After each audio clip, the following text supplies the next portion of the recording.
কোরআন পড়া ভালো কাজ না খারাপ কাজ? আর একটু জোরে বলেন। কোরআন পড়া ভালো কাজ। আপনি নামাজ পড়েন, আপনি যদি নামাজের শুরুতে আউযুবিল্লাহ না পড়েন, নামাজ হবে কি না? হবে না? হবে।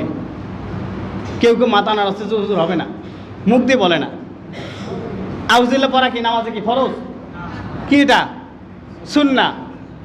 এটা কি সুন্নাহ।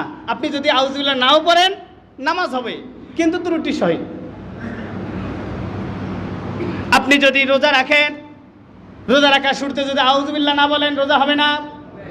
হবে। জোরে বলেন। বিশ্বাস আছে? আপনি হজ করতে গেছেন, নিয়ত করছেন, আউযুবিল্লাহ পড়েন নাই, হজ হবে না? আপনার উপর যাকাত ফরজ হয়েছে, আউযুবিল্লাহ বলেন নাই, যাকাত দেওয়া শুরু করছেন, যাকাত আদায় হবে না?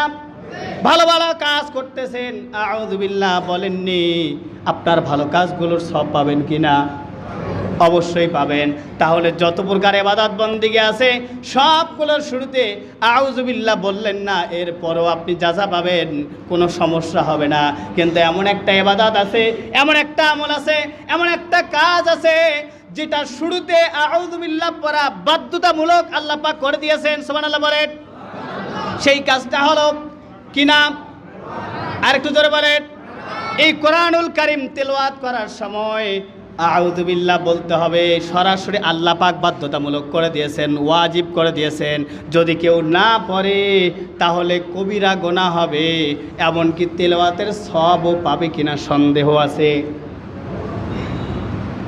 একটু মনোযোগ। আল্লাহ পাক সরাসরি আয়াত দিলেন 16 নম্বর সূরা নাহল। আমার মুখের কথা চলবে না। 16 নম্বর সূরা নাহলে 98 নম্বর আয়াত খুলে দেখবেন। আল্লাহ পাক বলেছেন, ফাইদা ক্বরাতাল কুরআনা ফাস্তাইয বিল্লাহি মিনাশ শাইতানির রাজিম। আল্লাহু আকবার।